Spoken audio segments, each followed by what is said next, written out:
সুবর্ণবালা পোদ্দার 100-র উপর বয়স, প্রায় 100। সব ভোটই দিয়েছেন, সব ভোটার লিস্টেই নাম আছে। ধরুন এই 2002-এর ভোটার লিস্ট ধরে তো এসআইআর হচ্ছে, 2002-এর লিস্টে নাম আছে, 2025-এর ভোটার লিস্টে তার নাম আছে, কিন্তু তিনি ইনুমারেশন ফর্ম পাননি। কেন না, কমিশনের যে অ্যাপ, সেই অ্যাপে সুবর্ণবালা পোদ্দারের নাম নেই।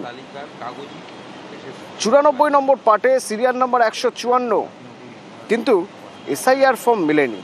এবার সুবর্ণবালা পোদ্দারের পরিবার দুশ্চিন্তায় যে উনি তো ফর্মই পেলেন না। আপনি ভোট দেন?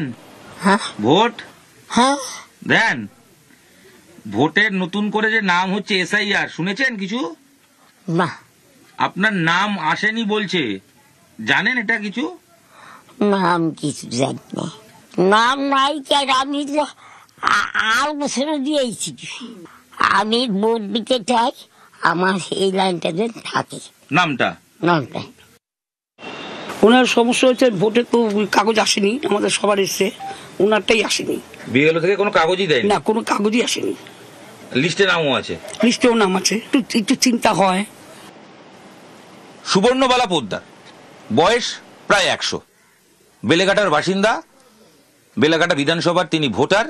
30 নম্বর ওয়ার্ডের 94 নম্বর পার্টের 154 সিরিয়াল নাম্বার, সেখানে নাম রয়েছে সুবর্ণবালা পোদ্দার। নাম জলজল করছে, এপিক নাম্বার রয়েছে, এপিক কার্ড রয়েছে।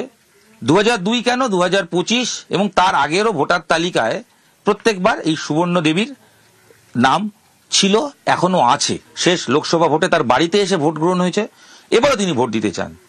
কিন্তু ভোট দিতে গেলে এসআইআর ফিল আপ করতে হবে, আর যে এসআইআরে নতুন ফর্মে সুবর্ণবালা পোদ্দারের কাগজ নেই, নাম নেই। দুশ্চিন্তায় রয়েছে পরিবার। ক্যামেরায় সনতের সাথে ইরণ রায় বর্মন, নিউজ 18 বাংলা।